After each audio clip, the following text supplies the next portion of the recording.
ครับวันนี้ผมจะมาสอนการสะกด เขียนให้ภาษาละนานะครับ ครับหลังจากนั้นได้เรียนอักขระละนามาเรียบร้อยเนาะกะคะกะคะงะชะยะอย่างนี้เนี่ยพุทโธจนครบหมดแล้วนะครับ แล้วก็ไม้นะครับไม้ก็คือสระนะครับเห็นไหมกะกะกิกิกุกุก็เกยหมดแล้วโอ้เรียนไม้เรียนสระเรียบร้อยแล้วก็อักษรนะเรียนอักษรแล้วก็เรียนไม้นะ โทษเลยแล้วก็เปิ้นโบราณแล้ว โทษดิอันโบราณเปิ้นอันที่เปิ้นปฏิบัติกันเรื่อยๆมานะเปิ้นเอา เปิ้นเอาอันใส่ไม้เปิ้นเอาว่าใส่ไม้ครับเอาอักษรแต่ละตัวเอาไปใส่ไม้ครับใส่ไม้มันแล้วก็จำเอานะครับเห็นไหมโทษทีแล้วก็จำเอานะครับเห็นไหมโอ้โหอย่างอันนี้มันเป็นหมื่นตัวแสนตัวมันโอ้ยมันไล่ใส่อันนั้นมีจำได้เลยไงผมเองนี่ผมเรียนอันภาษาละนาคนเดียวนะครับ เรียนเรียนอักษรเรียบร้อยแล้วเรียนสระไม้แล้วเรียบร้อยแล้วก็โอเคก็เอามาผสมกับเนี่ยมาโดยการบ่ได้ใส่ไม้นะครับ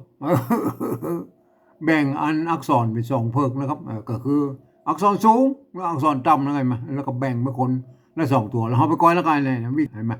เห็นไหมอย่างแบ่งอย่างตัวกะนะเห็นไหมตัวกะอักษรสูงอันตัวกะตัวกะนี่อักษรต่ำเนี่ย อันตัวกะเห็นไหมอันนี้สำเนียงอันไตยวนนะครับ อันตัวกะเนี่ยอักษรสูงเห็นไหมตัวกะอักษรต่ำเนี่ยอันนี้คือสำเนียงของไตยวนนะครับถ้าเป็นสำเนียงของอันไตลื้อหรืออันไตยองนะครับ ตัวนี้เปิ้นฮ้องว่าตัวกะนะครับตัวกะ เป็นเสียงตีเห็นไหมอันของอันไตยวนเปิ้นเสียงจัตวานะครับ อันนี้เปิ้นอันใจลือกับใจยองเปิ้นออกเสียงตีแล้วก็กะนะกะ นี่กะนี่แล้วก็อันนี้เปิ้นอันออกเป็นเสียงโทนะครับเป็นกะนะครับเป็นกะ เห็นไหมแต่ใจยวนเปิ้นออกอันตัวนี้จะอันจัตวานะตัวกะนะครับกะคะกะคะงะนะเห็นไหมอันถ้าเป็นอันยองหรืออันเป็นใจลือเปิ้นก็กะคะกะนะกะมันบอกกะกะเนี่ยมันเป็นยังไงมันซับซ้อนหมดนะอันนี้ผมแต่วิธีการเขียนมันสรุปแล้วก็เขียนแบบใดก็จ้างแล้วมันก็เขียนออกมาเหมือนกันหมดนะครับ แต่เวลาอ่านมันเสียงมันเหมือนกันไม่ได้แล้วก็มั้ยอันนี้ตัวกะนะครับอักษรสูงตัวกะอักษรต่ำนะครับอันนี้อันสำเนียงไตยวนนะครับเห็นมั้ยอันตัวกะนี่ผ่านได้3เสียงนะครับเห็นมั้ยผ่านด้วยเสียงเอกนะครับเสียงโทเมือง โทเมืองเห็นไหมโทเมืองนี่อันในสำเนียงของไตลื้อและไตยองปุ้นบะหมี่นะครับโทเมืองปุ้นบะหมี่นะครับมันเป็นสำเนียงของไตยวนนะครับ เสียงเอกนะครับแล้วก็เสียงโทเมืองแล้วก็เสียงเสียงจัตวานะครับเห็นไหมอันนี้เป็นเสียงอย่างครับกึดนะ กึดเป็นเสียงตีครับนี่อันนี้ตัวอักษรต่ำเนี่ยอักษรต่ำเนี่ยตัวกะเนี่ยตัวกะนะตัวกะอักษรต่ำเห็นไหมผ่านด้วยเสียงสมัญเสียงโทไทยนะก็โทไทย โทปกติแล้วก็เสียงตีนั่นน่ะเสียงตีนะจะตีสั้นหรือตีตายได้หมดนั่นนะก็คือต้องเสียงตีน่ะเอาละอันนี้ทีเขาลองมาผันก็แล้ว ผันกันนะสมมุติว่าอันนี้ผันเนาะอันไม่เกอะแต่ก่อนนี่อันนี้นะครับนี่พูดเขียนอย่างนี้นะครับเนี่ยโบราณนะพี่อย่าไม่เกอะเปิ้นใจอันตัวกันนะครับเห็นไหมปัจจุบันนี้มันแยกไม่เกอะเป็นอันสระเสียงสั้นสระเสียงยาวเปิ้นแยกแล้วเขาก็เอาแยกกันนะเอาแยกกันเห็นไหมเอาไม่เกอะสะกดด้วยตัวดะอันนี้อ ออกว่าไหนมันออกเสียงจะได้ว่าเป็นกึดนะเป็นกึดนะครับเป็นกึดแล้วกึดเราตัวหลังนี่เราตัวหลังนี่นะครับตัวกะนะตัวกะนะครับไม่กือตัวดะเอาไว้ตรงลุ่มกึดได้มากึดตัวเพนะครับเอาตัวกะนะครับกึดโอเคนะครับอันนี้มันกึดโอเคนะได้กึดแล้วนะครับเห็นไหมต่อไปอนุรักษ์นะครับเห็นไหมได้ยินเสียงมันละได้ยินเสียงเสียงจัตวานะครับเห็นไหมอันนี้ก็แล้วเนี่ยไม่ต้องไปยุ่งมันเลยเนี่ยแล้วเนี่ยนะครับอันนี้ได้แล้วนะครับอันตัวนี่มันเป็นอักษรกลางนะครับบางทีมันก็ทำหน้าที่เป็นอักษรอันสูงบางทีก็ทำหน้าที่เป็นอักษรต่ำนะก็เห็นไหมก็อันไหนมาได้ถึงต่ำถึงสูงเพราะเป็นอักษรกลางนะอันนี้นะครับเห็นไหมทำหน้าที่เป็นอักษรสูงนะครับอะไรต่อไปนะครับต่อไปอันนุนะครับนุนะครับนุเสียงอย่างนุกึดเนี่ยเสียงตีตายตีสั้นเหมือนกันนะนุกึดเห็นไหมอันก็เสียงตีต้องใช้ตัวอันอักษรต่ำตัวหน้าอักษรต่ำนะครับ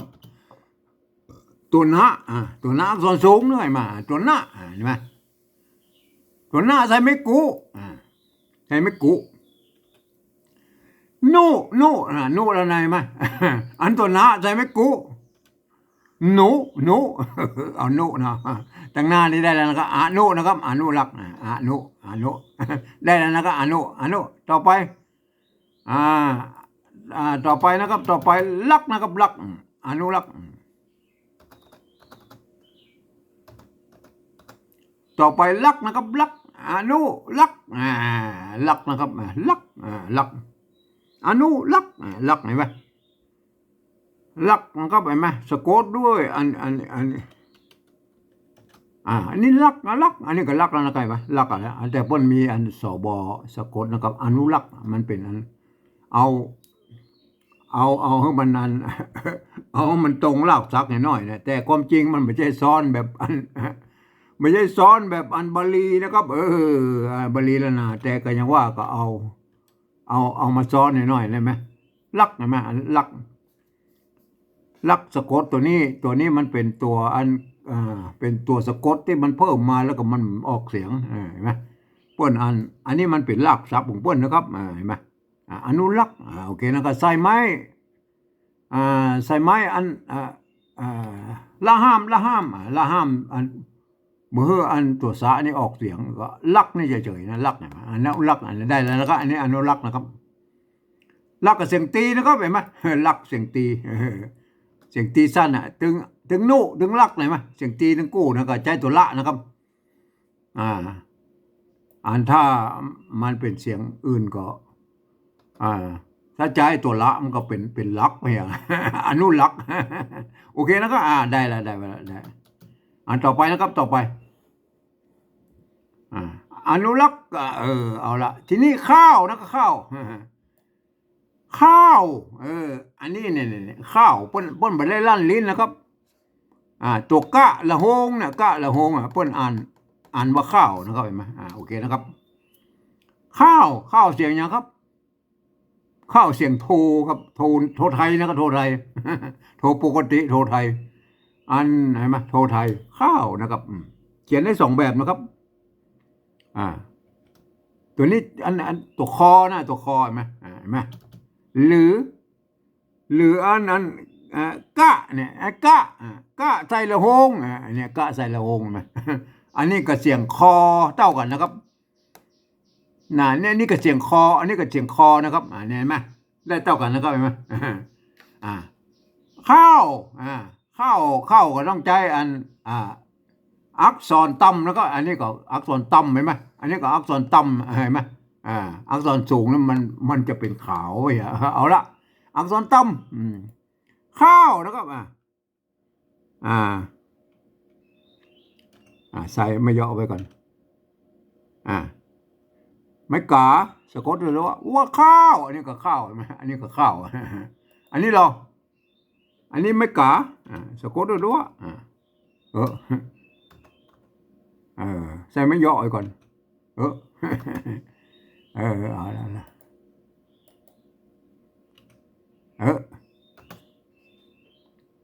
เอามาเพ่ไปก่อนเอาละได้เนี่ยไม่กาตัวว่าเต่ากันนะครับข้าวอันนี้ก็ข้าวนะครับ อันนี้ก็ข้าวไม่ใช่ข้าวนะครับไม่ใช่ข้าวนะครับเห็นไหมเนี่ยกะละโฮงเนี่ยบนอ่านเป็นเสียงคอนะกับเสียงคอกับเสียงเนี้ยเสียงคอเนี่ยอ่านว่าข้าวนะก็อ่านว่าข้าวนะครับท่านจะเอาตัวหลังตัวหน้าได้หมดนะครับเห็นไหมแต่อันนี้มันป้นมาจากอย่างเงี้ยป้นข้าวเนี่ยป้นเขียนตัวนี้เขาก็ควรจะเอาตัวหลังนี่นะครับโอเคนะข้าวเอาละอันนี้เก่านะเก่ามันเสียงยังครับเก่ามันเสียงอันเสียงเอกเสียงเอกก็ใช้ตัวอักษรสูงอักษรสูงนะเก่าเห็นไหมถ้าใช้อักษรต่ำล้อกะเห็นไหมอันนี้เห็นไหมกะเอาผสมตัวกะก่อนแล้วโอเคนะครับเห็นไหมอันนี้มันโกนะถ้าเป็นอันไม่เก่าเนี่ยเปิ้นอันโบราณแล้วเปิ้นอันจะใช้ไม่กงกับยี่ก็ได้นะก็เก่าเนี่ยเห็นไหมหรือไม่ซัดนะก็เห็นไหมอย่างนี้นะเห็นไหมอันล้านนาของเฮานี่นิยมไม่ซัดอย่างนี้นะครับแต่ถ้าเป็นไม้กงแล้วเปิ้นนิยมปู้ในอันที่ทำอีสานบนนะครับเห็นไหมอันนี้เก่านะครับเก่าใส่ไม่เอกหรอเก่าแล้วก็เก่านะเก่ามันบักเก่าเข้ามาเห็นไหมเอาละเอาหน้าเราอันหน้าเราอันนี้มันโกนะครับโกใส่ไม่ซัดอันนี้เป็นเก่านะครับเก่าเสียงจัตวาเนี่ยเก่าใช่ไหมใส่ไม่ย่อไปเก่าเอาละเอาเก่านะครับเอาเก่าโอเคแล้วครับได้ยังเอาละง่ายกว่าครับอันนี้ต่อไปเดิมเสียงยังครับเดิมเสียงสามัญนะครับเดิมเสียงสามัญนะตัวดะมันมีตัวเดียวนะมันมีอักษรสูงสองต่ำแล้วนะตัวดะกับตัวเมื่อกี้นะมันเป็นอักษรกลางครับเดิมใส่เลยเห็นไหมเดิมเห็นไหมเดิมนี่มันได้เสียงสามัญเนี่ยแสดงว่าอันนี้เป็นอักษรสูงเห็นไหมถ้ามันเป็นอักษรต่ำมันต้องอ่านว่าเดิมก่ะเดิมอันนี้เดิมเห็นไหมเดิมโอเคนะทำหน้าที่เป็นอักษรสูงละอักษรต่ำละเห็นไหมถ้าเป็นอักษรสูงเป็นเดิมนะครับเดิมอันนี้เดิมนะครับเดิมละต่อไปหลังนะครับเดิมหลังนี่เสียงยังหลังนี่เป็นเสียงจัตวาครับเสียงจัตวาอันต้องใช้อักษรยังเราใช้อักษรสูงครับเห็นไหมอักษรสูงเนี่ยมันจะได้เสียงเอกเสียงโทเมืองแล้วก็เสียงจัตวาอันนี้เป็นเสียงจัตวาเนี่ยเอาอักษรสูงก็คือตัวละเบาแล้วนะตัวละนะเห็นไหมใส่ไม่ชัดก็ไปอันตัวง่าสะกดเห็นไหมอันโบราณพวกเอาซ้อนกันยี่นะครับเห็นไหมซ้อนพ่องก็มีนะก็เห็นไหมปกติแล้วมันตัวละเนี่ยมันซ้อนอันไม้อยู่บนนะปกติแล้วมันตัวสะกดต้องอยู่ลุ่มเห็นไหมพอดีมันซ้อนกันมัน3 ชั้น 4 ชั้นมันเติกมันทัดเขียนบ้างนะครับป้นกับอนุโลมให้มันอนุโลมให้มันเอาไปไว้ข้างบนเหียเฉพาะตัวละนะครับตัววะนะครับเห็นไหมตัวญะนะครับเห็นไหมตัวงะนะครับเห็นไหมอันนี้ป้นอนุโลมนะอนุโลมเป็นหลังอีนะครับความจริงตามหลักการแล้วมันจะต้องเอาไปไว้ทางลุ่มคุณนะครับเอาละอันนี้อนุโลมให้มันเป็นอีนะครับหลังนะครับเอาได้แล้วนะข้าวเก่าเดิมหลังนะครับเอาละต่อไปนะครับของนะครับของเลื่อนหน่อยนะครับต่อไปนะของมันเสียงอย่างครับของมันเสียงจัตวาครับเสียงจัตวาเนี่ยต้องใช้อย่างตัวข้าตัวข้าอักษรต่ำตัวข้าอักษรสูงเห็นไหมอันนี้หลังเห็นไหมใช้อักษรสูงเห็นไหมอันนี้ก็ต้องใช้อักษรสูงก็คือ ตัวขานะครับตัวขาเห็นไหมอันตัวขาถ้าตัวขาเรา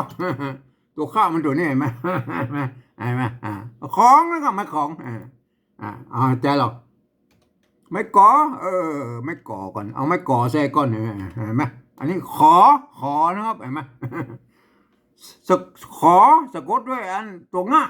ของเห็นไหมมันขอแล้วก็ของเลยมั้ยเพิ่นบอกว่ามีตัวสะกดนี่เพิ่นบอกว่าตัดอันอัน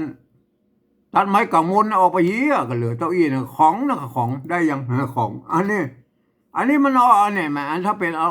ตัวค่ามันตัวค่ามันคลองครับมันคลองมันคลองเอาละเห็นไหมท่านก็ไปหัดดูนะครับต่อไปบัวนะครับบัวลานบัวอันตัวบะนี่ก็เป็นอักษรกลางนะครับบัวนะครับบัวไม่กลัวเห็นไหมบัวเสียงอย่างสามัญครับไม่กลัวแล้วก็ไม่กลัวก็คือมันไม่มีไม่โกงแล้วอันตัวว่าประกอบอยู่ตรงลุ่มนี้นะครับบัวนะเนี่ยเห็นไหมมันดิ้นบอกแล้วตัวบะเนี่ยมันมีตัวเดียวครับตัวบะดะตัวยะเนี่ยมันมี4ตัวนะอักษรกลางมันมีตัวเดียวครับมันไม่ใช่อันนี้ตัวบะอยู่แล้วเป็นอักษรกลางมันมีตัวอื่นละมันมีตัวยะมันเป็นอักษรกลางมันจะทำหน้าที่เป็นอักษรกลางอักษรต่ำก็ได้อักษรสูงก็ได้มันเป็นบางโอกาสแล้วแต่บางโอกาสมันนะครับเห็นไหมบัวอันนี้บัวแล้วนะครับโอเคบัวนะครับบัวต่อไปล้านนะครับล้านปกติมัน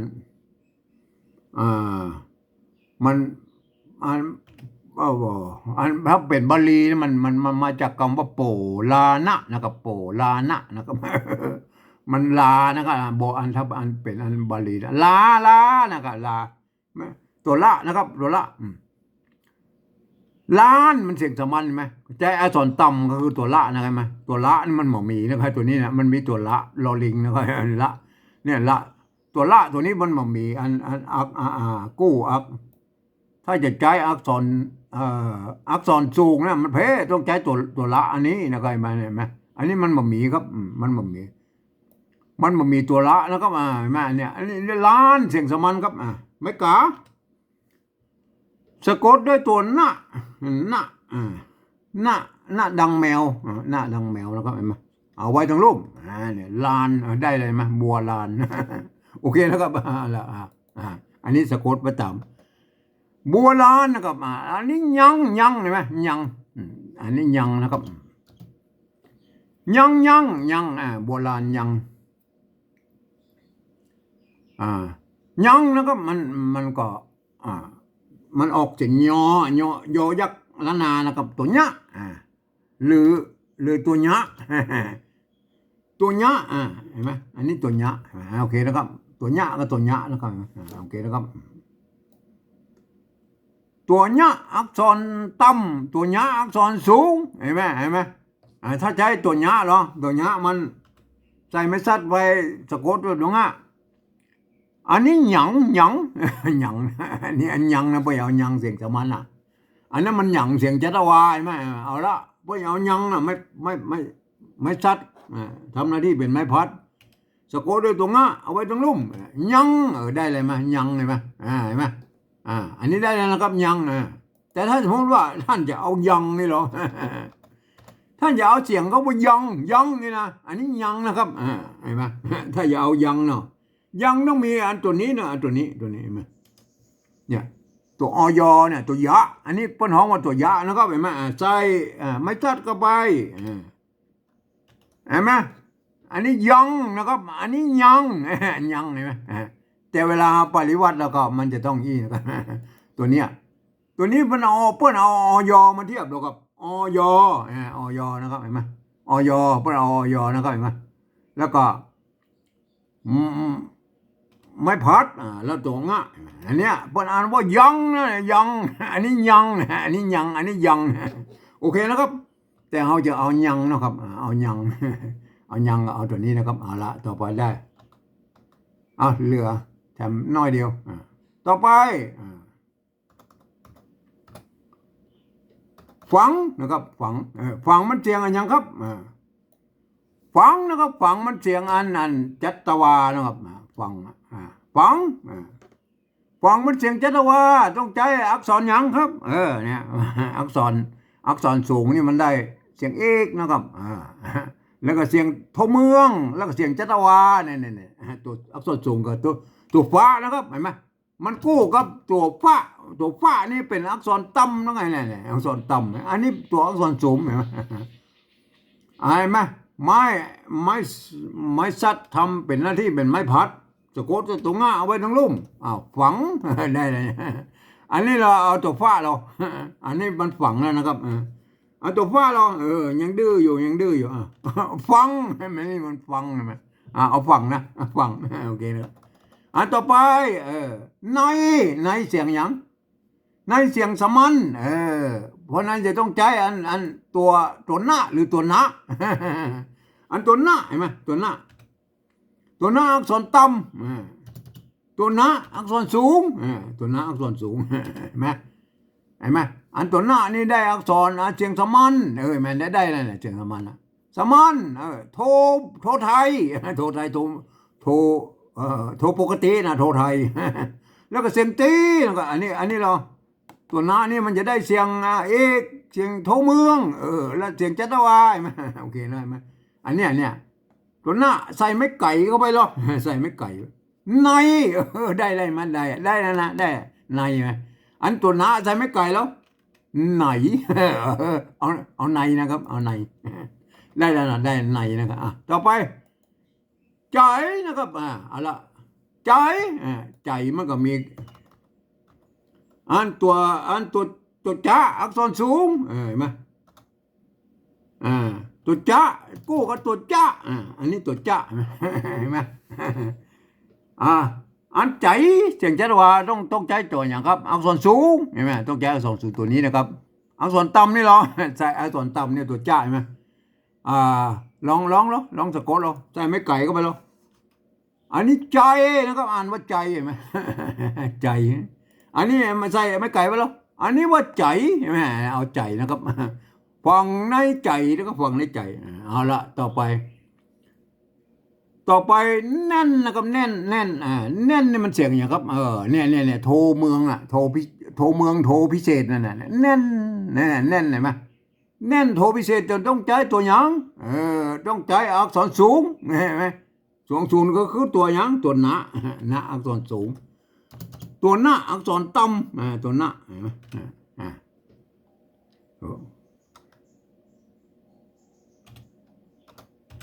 ตัวหน้าอักษรต่ำแล้วก็หน้าอักษรต่ำ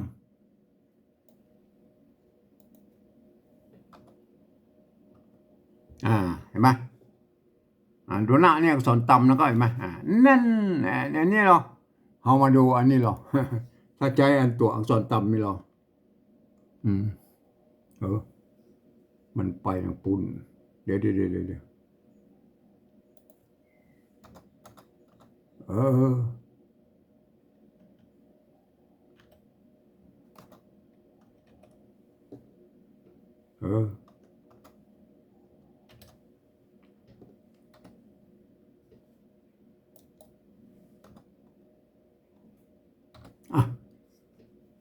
เอานี่โทษทีขยับนิดหน่อย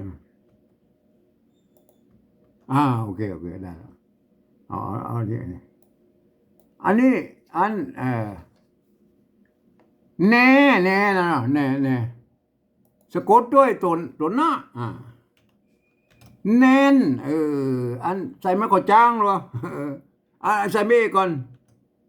แน่นใส่ไม่ก่อจ้างแน่นเสียงจีโอเคนะอันนี้ตัวหน้าไม่แก่ไม่แก่สะกดด้วยตัวหน้าสะกดด้วยตัวหน้าเห็นไหมสะกดด้วยตัวหน้าอันเมื่อสะกดด้วยตัวหน้าอย่างนี้เรียบร้อยแล้วอันเมื่อสะกดตัวหน้าเนี่ยอันเปิ้นบอกว่าตัวหน้าสะกดอยู่ทางบนเนี่ยเปิ้นบอกเปลี่ยนเป็นตัวละแตนตัวละนะครับตัวละแตนเปิ้ เพิ่นเขียนเป็นตัวละแต่อันนี้นะก็เห็นไหมอันแหนนอันนี้แหนนนะครับใส่ไม่เอกแน่นแน่นใส่ไม่กดจ้างแน่นได้เลยมั้ยแน่นนี่แน่นเลยมั้ยแน่นเห็นไหมเสียงโทนี่โทพิเศษครับก็สรุปแล้วก็ได้แล้วนะครับเห็นไหมอันนี้แน่นเบาละโอเคนะครับได้แล้วนะครับได้แล้วครับโอเคนะครับเอาละเอาไปอ่านหรอได้ละ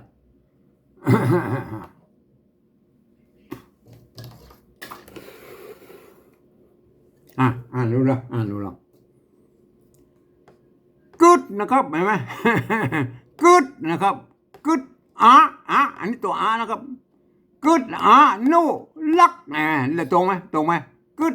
นูลักเห็นไหมไม่ใช่นะครับเห็นไหมไม่ใช่มันตัวแล้วก็ตัวก็อ่านเป็นครับกึดนูลักเห็นไหมไม่ใช่ตัวนะครับตัวกึดนูลักอันนี้รออันนี้ตัวกะละหงเพิ่นบอกว่าให้อ่านเป็นเสียงคอข้าวอันนี้ก็ข้าวแล้วก็ข้าวเก่าเดิมหลังข้าวเก่าเดิมหลังไหมตรงโอเคนะครับตรงอันต่อไปเราของอันนี้มันมีปัญหาบัวอันนี้ก็มันมีปัญหาล้านโบราณยังเห็นไหมโอเคแล้วก็โบราณยังนะครับของโบราณยังฟังในใจแน่นเห็นไหมแน่นนี่มันเสียงโทเมืองเนี่ยโทเมืองหรือโทพิเศษเนี่ยเดี๋ยวมันห้องกันนะไหมอันนี้มันเป็นสำเนียงของไต้ยวนนะครับไต้ยวนบอกว่าไต้ยวนเจียงแสนไต้ยวนเจียงใหม่ไต้ยวนสี่คิ้วไต้ยวนเสาให้สระบุรีไต้ยวนคูบัวราชบุรีเหมือนกันหมดกับแน่นนะครับแน่นมันเสียงแน่นใช่ไหมแต่อันกำนี้เนี่ยแน่นเนี่ยถ้าเป็นไต้ลือกับไต้ยองมันออกไปเสียงเอกแล้วก็เป็นแน่นนะก็เป็นแน่นแน่นอันใจน่ะใจนี่เสียงจัตวานี่อันลือกับยองนี่เปิ้นออกไปเสียงอันตีบ่นะครับเสียงบ่ใกล้ๆเสียงตีบ่ละใจนะอันนี้ในก็เหมือนกันนะอันในก็ปุ่นไปทางบนบ่จะอันในเสียงสมานนี่ก็ในใจแน่นเห็นไหมอันฝังเนี่ยฝังนี่เสียงจัตวาประกอบไปเสียงตีบ่นะครับฝังนะครับฟังในใจแน่นมันเป็นยังไงมันเป็นยังไงมาเอาละท่านหันแล้วนะครับเห็นไหมอันนี้วิธีการพันเสียงก็ไปฮื้อนะเห็นไหมท่านแบ่งเป็นสองมันมีอักษรมันมีอยู่สามแบบนะครับอักษรสูงอักษรต่ำและอักษรกลางใช่ไหมอักษรกลางนี่มันมี4ตัวนะครับมันมีตัวดะตัวบะตัวแล้วก็ตัวยะนะครับตัวยะมันมี4ตัวนะครับเห็นไหมอักษรกลางเนี่ยก็คืออักษรกลางนี่จะทำหน้าที่เป็นอักษรสูงก็ได้ทำหน้าที่เป็นอักษรต่ำก็ได้เป็นบางครั้งนะครับเห็นไหมแล้วแต่บริบทเห็นไหมแต่อักษรสูงเนี่ยมันพันได้3เสียงพันได้3เสียงก็คือเสียงเอกเสียงโทเมืองโมโทเมืองโทพิเศษของไต้ยวนเนี่ยมั้ยแล้วก็เสียงจัตวานะครับเห็นไหมแล้วอักษรต่ำเนี่ยอักษรต่ำเนี่ยพันได้3เสียงเห็นไหมก็คือเสียงสมัญเสียงโทไทยกับโทปกตินะโทไทยเสร็จแล้วก็เสียงตีนะครับเห็นไหมจะตีสั้นกับตียาวก็เหมือนกันหมดใจตัวเดียวกันหมดโอเคนะครับท่านหูหลักการนี้แล้วท่านจะเอาตัวอย่างกับสะกดไปเลยนะครับ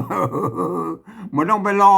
ใส่ไม้เพราะว่ากากกิกีกูก็เกยนะโอ้อันนี้เอาจนครับท่านก็ลองไปฝึกดูนะครับเห็นไหมวันนี้เอาแค่นี้ก่อนนะครับ